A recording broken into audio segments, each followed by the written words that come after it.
What's good, Skins fans? Happy Friday. Hope everybody's gonna enjoy their weekend this weekend. You know what it is. It's Dallas week, man. It's rivalry. It's rivalry week. We want Dallas. We want Dallas. Hey, we want Dallas.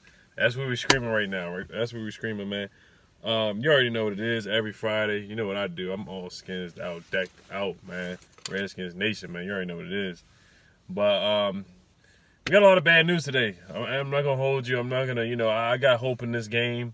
Of course, I think we can beat the Cowboys. I think we have the weapons to do it with Scary Terry, Trey Quinn.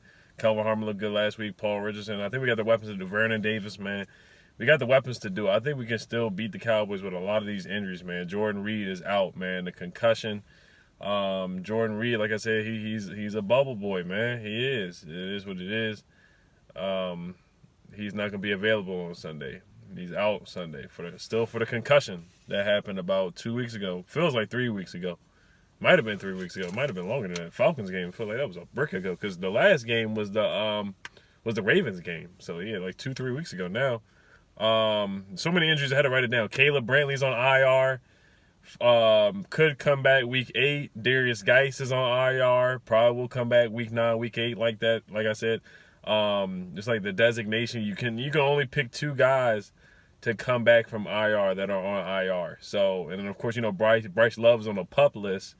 Colt McCoy is not going to be on IR. They say he might come back after week 3. I'm done. I'm fed up. I'm ready to move on from Colt McCoy as well. I don't think we would necessarily need Colt now, since Case Keenum's shown that he's basically better than Colt McCoy, in my opinion, already. I think people already knew that anyway. But if Case plays like he did last week, then we don't need Colt McCoy. We can just cut him and get another roster spot for real. That's what we really should do. Caleb Brantley being on IR, that hurts a lot. Jonathan Allen is not playing on Sunday. That hurts really big. Quentin Dunbar is questionable.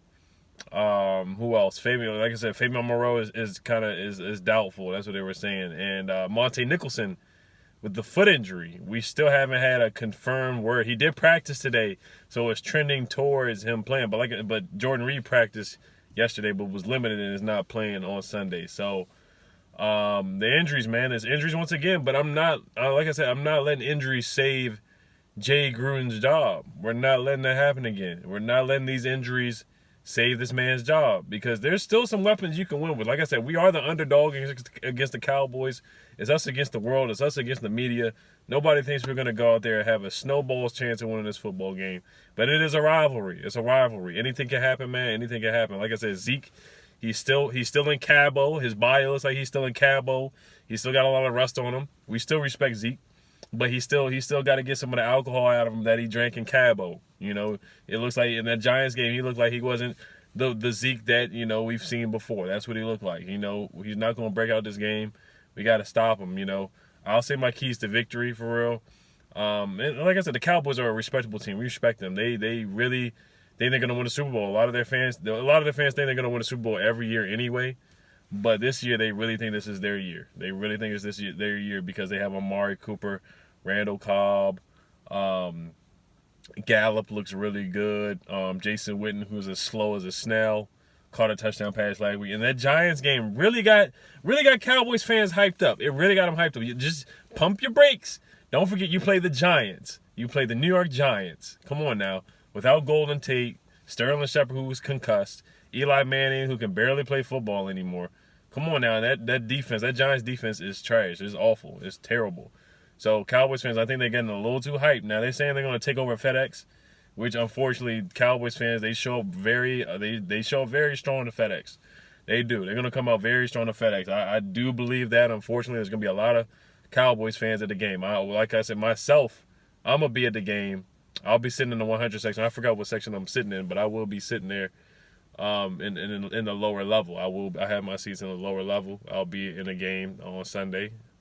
Loud and proud, man, repping my gear. It's gonna be a little warm that day too. It's gonna be like 86 degrees. But let's get to the keys to the victory. I wrote them down too.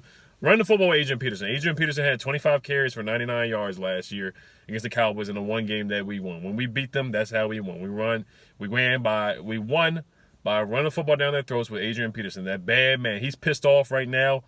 He's gonna prove Jay Gruden wrong for sitting him and do that stupid healthy scratch. He's pissed off, man. He's really pissed off. He's gonna prove a lot of people wrong. He's a madman right now. Adrian Peterson is a madman. He's a bad man, and he's a madman. He's gonna run some people over. I can't wait to see him play. I'm really excited to see Adrian Peterson play. I'm very, very excited to see that man play. Secondly, I said attack Dak. We gotta attack Dak. We gotta get pressure on him. Like I said, the way we won that first game was forcing fumbles. He fumbled twice. We took his cookies, took the ball out of his hands. Ryan Kerrigan with the strip sack, fumble.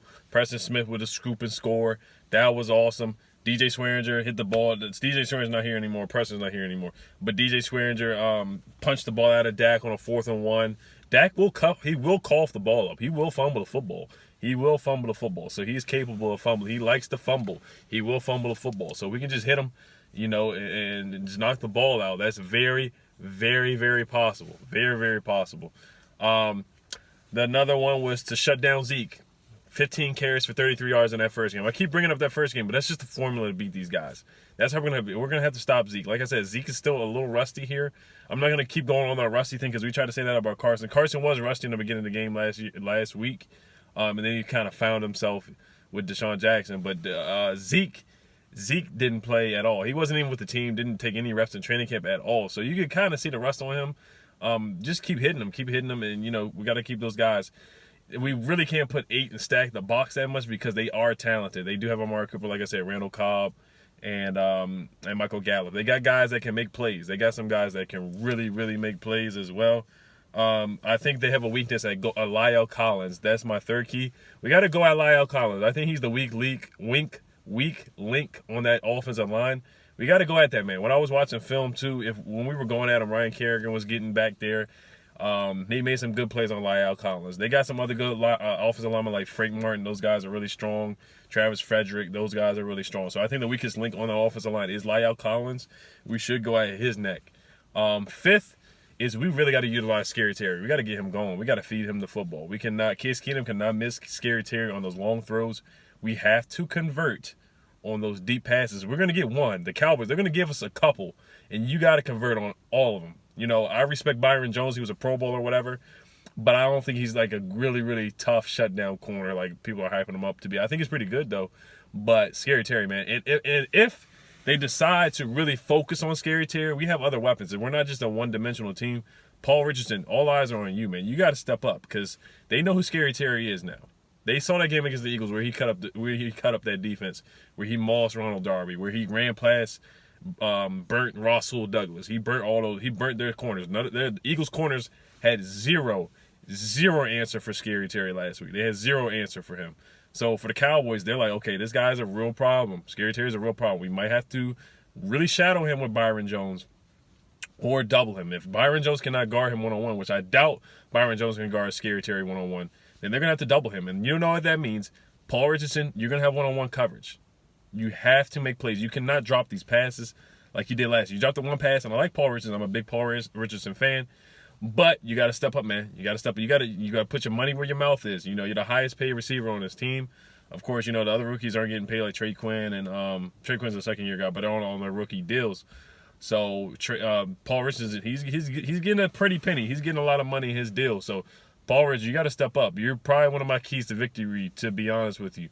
Those are really all my 5 keys to victory. We got to convert with Scary Terry. We cannot, that missed pass against the Eagles to Scary Terry, I think that might, now I don't know if it would have sealed the game, but that definitely decided the game. That was a big momentum play. We could have got the lead back, and that was basically a 50-70-yard bomb that would have just took the air out of Philly. It would have took the air out of Lincoln Financial. So that would have been awesome. I'm trying to think what else I wanted to touch on. But the injuries, man. The injuries are tough, man. The injuries are tough. But like I said, Adrian Peterson, he should have a good game. He's a man possessed. He is pissed off. He's really pissed off, man. I want to see what y'all think about these injuries, of course, and how you guys think we should win this football game. Now, the talking heads, of course, everybody's counting us out. Everybody's like, oh, Dallas is going to win by so much and stuff like that. But no, it's going to be a close game. I think it's going to be a high-scoring game. I really do. I think it's going to be a high-scoring game because both defenses are just really, really did not look good in week 1. Redskins defense didn't look good in week 1. The Cowboys, they gave up a good amount of yardage to the Giants. They did. The Giants, Saquon had 100-something yards against the Cowboys. He only had like 12 carries. So Saquon did not have a problem running the football against the Cowboys at all. Eli actually made some good passes. I was watching the highlights. Didn't get a chance to really watch the full game, but Eli was making some plays against the Cowboys. He was making some passes. I saw Sterling Shepard got a nice pass, number 12, Latimer or something like that for the Giants. He was catching passes, some passes and getting yards after catch. So both defense looked like they can really get cut up. I mean, we respect DeMarcus Lawrence a lot.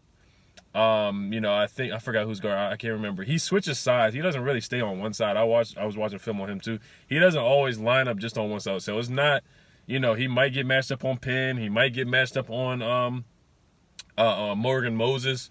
He might be on one side. You never know. He's not a guy that just stays on one side. I was watching some film. He actually switched sides and stuff like that. So we'll see. Montez Sweat's got to step up. Montez Sweat, Ryan Kerrigan, we need you guys to step up. You got to create a pass rush. Ryan Anderson, you got to create a pass rush. Matt Ioannidis usually gets there. We had 0 pass rush against the Eagles. Greg Minuski, man, he might get fired early. If we get blown out, which I highly doubt or anything like that, Greg Minuski, you got to go. Or if we even lose by 1 point and Minuski gives up like 40 points this game or something, if it's like, say, 41-40, which I honestly wouldn't be surprised because, like I said, both defenses are not that great. And Keenum put up 380 yards against the Eagles, man. I see him doing it again. I really do. I see him doing it again with Scary Terry. We got some weapons, man. We really have some weapons. I think it's going to be a shootout. I got it being like 34-31 or something like that. That's what I see happening. That's really what I see happening. Adrian Peterson is back. Vernon Davis is still really good. He's a good weapon. I'm really happy we have Vernon Davis because Jordan Reed is never, ever healthy. So it's going to be an interesting game. It's going to be a fun game. It's going to be super lit. It's going to be a fun game. The injuries are really, really killing us. But it's next man up. I heard Robert Davis got activated to the roster. So that's good to see, good to hear. I'm happy about that. Donald Parham will probably be moved up. A lot of people are talking about Minka Fitzpatrick. Us trying to trade for him or something like that. Those are all rumors. Probably we'll make a separate video about that. All eyes on Josh Norman as well. Josh Norman, man. I almost forgot to talk about Josh Norman. A lot of eyes on Josh Norman because Josh Norman, he said something about Dak. I forgot. I was reading an article. He said something about Dak, his performance from last week. He said anybody could do that or something like that. He wasn't impressed or something like that. But you're matched up against Amari Cooper. And Amari Cooper did what he felt like doing on Thanksgiving. Amari Cooper had no problems catching touchdown passes against us last year. So Josh Norman, all eyes are on you, bro. For real. Jimmy Moreland, we need you to step up. Next man up, next corner up, for real. I know we're decimated with injuries already, but next man up. Caleb Brantley's injured, like I said. T.Y. McGill, the new guy we just picked up. Tim Settle, you got to step up. Ioannidis, you got more workload on your work, man. So next man up. We might have to sign some 2 guys off the street. I don't know if we're going to sign another running back. I don't know if we're going to sign another cornerback or trade for a cornerback. I don't know what we're going to do, but these injuries are not looking good. Like I said, Settle's out for a little bit. Geis out for a little while. Quentin Dunbar, who knows? He's often injured. So we might have to pull some guys off the streets, man. And we'll see what other free agents are really out there. So let me know what y'all think about this game, man. I'm hyped for this game. It's a rivalry game, man. We got to get hyped. It's a rivalry game. I know everybody's kind of down and whatnot, but we got to get hyped, man. We got to get hyped. We got to go out there punching, fighting, man. From the start, from the get-go. We got to get on these guys, man. So I think we got a good chance of winning, even though we are decimated. Like I said, we were decimated with injuries, and the Cowboys are a very talented team. Don't sleep on us, man. People are sleeping on us. People really, really sleeping on us. So, all right, y'all. Hail to them Skids. Hail to the Wizards. All right, y'all. Peace.